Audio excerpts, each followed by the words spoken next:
नमस्कार मित्रों, अयोध्या दर्पण में आपका स्वागत है। मित्रों, पहले जो हमारे यहाँ कोई आयोजन प्रयोजन होता था, कोई भी मांगलिक कार्य होता था तो उसमें रिश्तेदार और सगे संबंधी दो कैटेगरी के लोग होते थे। एक होते थे जो रिश्तेदार होते थे और अति घनिष्ठ कुछ मित्र भी उसमें होते थे। जब आयोजन प्रयोजन होता था तो वो शाम को नहीं पहुँचते थे भोजन करने, वो सुबह ही पहुंच जाते थे। सारे कामों में हाथ बटाते थे, सब्जी लाना ले जाना, साफ सफाई से लेकर कह सकते हैं कि आलू निकोलज, हमारे यहाँ आलू निकोले पहले से लागत रहे जो कहा जाता था अयोध्या में। तो वो दिन भर काम करते थे। उसके बाद शाम को जब मुख्य मेहमान आने को होते थे तब तक वो थक जाते थे, लेकिन करे भी क्या, वो घर के हैं भाई, उनके ऊपर जिम्मेदारी है। उनसे कहा जाता था कि भैया आपकी प्रोफाइल अलग है, आप तो घर के हो, आपको तो सारी व्यवस्थाएं देखना है। उसी में वो प्रसन्न रहते थे। और शाम को सबको खाना खिलाने पिलाने के बाद रात में उनको एक सब्जी मिलती थी, क्योंकि वो घर के सबसे जिम्मेदार होते थे। अयोध्या की राजनीति में यही स्थिति इस समय आनंद सेन यादव की है। कभी सेन परिवार की तूती बोलती थी मित्रसेन यादव के ज़माने में। 50 वर्ष तक एक छत्र राज किया मित्रसेन यादव ने, 9 बार के विधायक रहे। यादव की राजनीति के पुरोधा कहे जाने वाले मित्रसेन यादव के निधन के बाद सेन परिवार की राजनीति डगमगा गई। 2008 में मिल्कीपुर का परिसीमन हो गया और वो सीट जो है चली गई रिजर्व कैटेगरी में, आरक्षित श्रेणी में। उसके बाद जो रही कई इज्जत थी वो भी चली गई।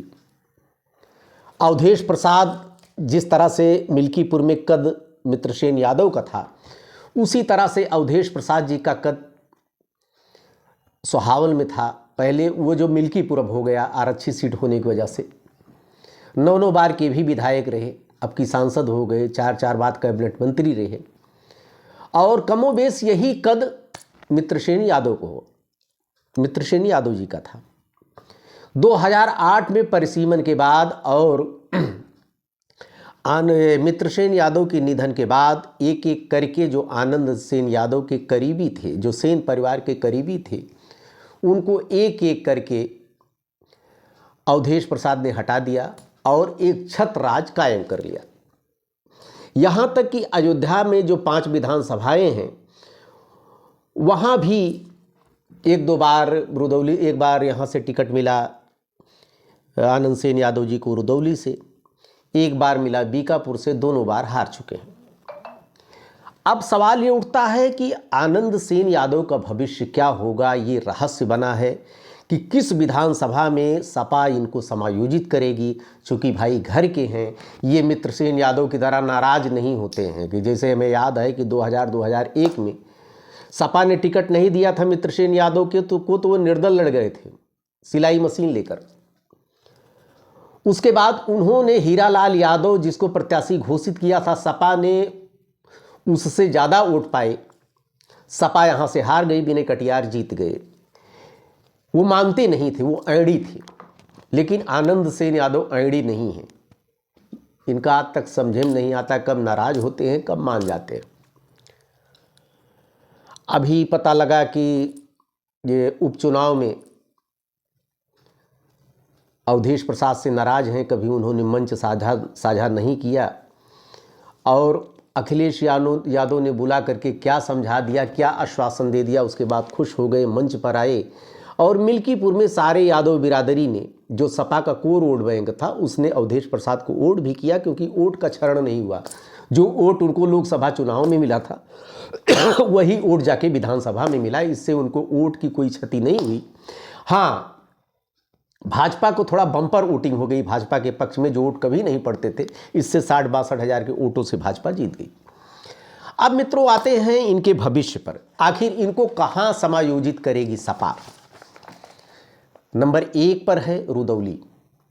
रुदौली में आनंद सेन यादव जी इसके पहले अभी 2022 में लड़े थे रुश्दी मियाँ नाराज हो गए, वहाँ पर बसपा से लड़ गए, सारे मुसलमान उनको वोट कर दिए। और जबकि सपा के लिए वो बड़ी मुफीद मानी जाती है रुदौली, लेकिन चूंकि हिंदू मुस्लिम वहाँ पर हो जाता है, इसलिए लगभग 3 बार से लगातार रामचंद्र यादव जी वहाँ से जीत रहे हैं। वैसे वहाँ पर मुस्लिम 60,000 हैं, 48,000 यादव अगर दोनों को जोड़ दिया जाए तो निर्णायक की स्थिति में पहुँच जाते हैं। लेकिन आनंद सेन यादव को टिकट दिया, रुश्दी मियाँ ने विरोध कर दिया, उन्होंने बसपा से टिकट लिया और आधा आधा बसपा और सपा ने वोट बांट लिया। हालत ये रही कि 52,181 वोट अब्बास अली रुश्दीप को मिला, आनंद सेन यादव को 53,415 वोट मिला। दोनों लोग हार गए। अगर ये दोनों वोट सपा का जोड़ दिया जाता तो सपा वहाँ से चुनाव 5-6 हज़ार वोटों से जीत जाती, क्योंकि बीजेपी के रामचंद्र यादव जी 94,031 वोट ही केवल पाए थे। लेकिन ऐसा हो नहीं पाया। तो रुश्दी मियाँ को नाराज़ करने की जहमत सपा नहीं लेगी, क्योंकि अब बसपा छोड़ के रुश्दी मियाँ सपा में आ चुके हैं, हालांकि उनका हेल्थ इशू चल रहा है। तो यादव वहाँ पर नहीं जीतेगा, ये पहले प्रमाणिक हो चुका है। तो रुदौली तो गई। अब आते हैं बीकापुर पर। बीकापुर में फिरोज खान गब्बर पहले से पैर जमाए बैठे। अभी सुनने में आया था कि उनको टिकट को लेकर कुछ ग्रहण लगेगा आने वाले समय में। 2-3 दिनों प्रचार में भी नहीं गए थे उदेश प्रसाद के, और बहुत कम वोटों के अंतर से 2022 में वो हारे हैं, लगभग 5-5.5 हज़ार के वोटों से अंतर से। अमित सिंह चौहान चूंकि वहाँ पर हिंदू मुस्लिम हो गया, भाजपा के अमित सिंह चौहान जीत गए। वैसे गणित के हिसाब से देखा जाए तो बीकापुर थोड़ा सपा के वोट बैंक, चूंकि जो जाति का जहर इस समय जो चल रहा है हमारे समाज में, सारी विधानसभाएं लगभग जातिवादी हो गई हैं। एक अयोध्या को छोड़ दीजिए, यहाँ पर जाति नहीं चलता है, यहाँ पर धर्म चलता है। तो देखा जाए तो मुस्लिम 55,000, यादव 38,000, अगर दोनों एकजुटता बना ले तो यहाँ पर सपा निर्णायक हो सकती है। लेकिन मुस्लिम को दिया गया, यादव तो वोट दिए, लेकिन हिंदू मुस्लिम हो गया, अमित सिंह चौहान वोट जीत गए। और चूंकि बहुत कम मार्जिन के अंतर से गब्बर हारे हैं और एक मुस्लिम को टिकट देना आवश्यक है। अब देखिए टिकट कटता है रुश्दी मियाँ का कटता है उधर, या गब्बर को कटता है। गब्बर का तो कटने का तो हमें मुश्किल लग रहा है, चूंकि 5,500 हज़ार वोट 2 बार भाई बहुत कम मार्जिन से ये हारे, तो इनका तो कटना मुश्किल है। रुश्दी मियाँ का काट करके हो सकता है किसी और मुस्लिम को ले आए, लेकिन यादव को अगर लड़ाएंगे तो निश्चित रूप से बीएसपी वहाँ से किसी मुस्लिम को हरा देगी, और वही परिणाम होगा जो 2022 में हुआ था।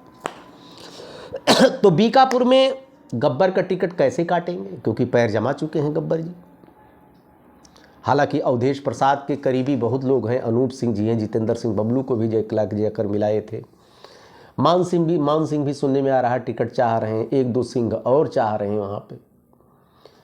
बलराम मौर्य देखिए बेचारे चले गए थे पर्चा भरने, अंतिम मोमेंट में पता लगा कि गब्बर को टिकट मिलेगा, वापस कर दिए गए, तो वो भी चाहेंगे।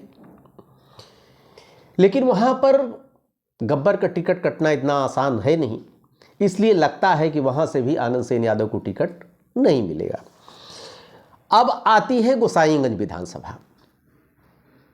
गोसाईगंज विधानसभा सपा के लिए मुफीद है ही नहीं है, चूँकि वहाँ से अभय सिंह लड़ते थे। चलो मान लीजिए अभय सिंह क्रॉस वोटिंग से चलते सपा रिश्ते खराब हो गए, मान लीजिए उनको टिकट नहीं मिलेगा, तो किसी पीडीए कुलगोत्र के प्रत्याशी को वहाँ पर सपा उतारेगी, लेकिन आनंद सेन यादव को उतारेगी। तो जाति वार अगर वहाँ पर मतदाता देखे जाएं तो गणित फेल है सपा का, क्योंकि मुस्लिम वहाँ पर यादव खाली 25,000 है, यादव खाली 25,000 और मुस्लिम भी 25,000, 50,000 इनका जो कोर वोट बैंक है सपा का इतना है। बाकी बैकवर्ड दलित है वहाँ पर 3,74,000 में, और जिसमें दलित 75,000 है वहाँ पे। वो दलित अदर बैकवर्ड की है विधानसभा, लेकिन यादव और मुस्लिम जो कोर वोट बैंक है सपा के, उसके हिसाब से गोसाईगंज मुफीद नहीं है, क्योंकि पीडीए कुल गोत्र से अगर सपा यहाँ पर टिकट देगी तो दोनों बाहुबलियों को वहाँ से हटाया जाएगा, उनका समायोजन अलग होगा। वहाँ से पीडीए कुल गोत्र के ही भाजपा को भी भाजपा का प्रत्याशी उतरेगा, चाहे वो कोई वर्मा उतरे, चाहे कोई निषाद उतरे। यादव तो खैर नहीं उतरेगा, यादव वहाँ पर वैसे भी कमज़ोर है। तो आखिर ये पहेली बना हुआ है, एक रहस्य है सपा के लिए कि अखिलेश यादव जी क्या करेंगे। वैसे भी मैं पहले वीडियो बना चुका हूं, हमने वीडियो में कहा था कि पीडीए को डिजाइन करने में सबसे ज़्यादा नुकसान अगर कोई उठाएगा तो यादव उठाएंगे और मुस्लिम उठाएंगे, क्योंकि मुस्लिम को ज़्यादा अगर टिकट देंगे तो वहाँ मामला हिंदू मुस्लिम हो जाएगा। यादव को ज़्यादा अगर टिकट देंगे अखिलेश यादव तो वहाँ पर जातिवाद के चक्रव्यूह में वो खुद ही फंस जाएंगे, क्योंकि उनके परिवार में 4, 5, 6 यादव तो खुद एडजस्ट करना पड़ेगा। इसलिए पीडीए को डिजाइन करने में यादव और मुस्लिम की तो बलि देनी ही पड़ेगी। अब एक यादव को टिकट देना जरूरी भी है अयोध्या से, किसको देंगे? एक रामचंद्र यादव भाजपा से वैसे अपना झंडा गाड़े हुए हैं, बार बार लगातार वो जीतते चले आ रहे हैं, समझ में नहीं आ रहा है अब क्या करेगी। इस रहस्य से मित्रों आप लोग भी पर्दा उठाइए, आप लोग भी राय दीजिए कुछ। एक हमारे मिल्कीपुर के पत्रकार मित्र हैं, उनसे मैंने पूछा कि भाई एडजस्ट कहाँ किया जाएगा आनंद सेन यादव को, तो उन्होंने कहा भैया हमें लगता है कोई लंबा आश्वासन मिला है, चूँकि उनके रिश्तेदार हैं अखिलेश यादव के आनंद सेन यादव जी, इनको ऐसे तो छोड़ेंगे नहीं, यादव को भी नाराज़ नहीं करेंगे, क्योंकि यादव सेन परिवार को ही देखकर चलता है। तो इसलिए जहाँ तक संभव है हो सकता है इनको राज्यसभा के लिए पहले आश्वासन कोई मिल चुका हो, या हो सकता है रुश्दी मियाँ को राज्यसभा के लिए आश्वासन मिल चुका हो, वहाँ से इनको लड़ाया जाए। लेकिन तो मुस्लिम प्रत्याशी उतारेगा न रुश्दी मियाँ सही, दूसरा कोई उतर जाएगा। इस रहस्य से मित्रों आप लोग भी पर्दा उठाइए, आखिर बताइए कि आखिर आनंद सेन यादव को अयोध्या में कहाँ से लड़ाएगी सपा। ये बहुत बड़ा यक्ष प्रश्न बना हुआ है। आप लोग भी कमेंट बॉक्स में ज़रूर लिखिए कि हमारा ये विश्लेषण कैसा लगा। आनंद सेन यादव की आज नंबर था, इसके बाद कल किसी और सिटिंग नेता का जो 2-3 बार विधायक रह चुका हो उसके बारे में भी चर्चा करेंगे। देखते रहिए अयोध्या दर्पण। ढेर सारी शुभकामना आपको। धन्यवाद।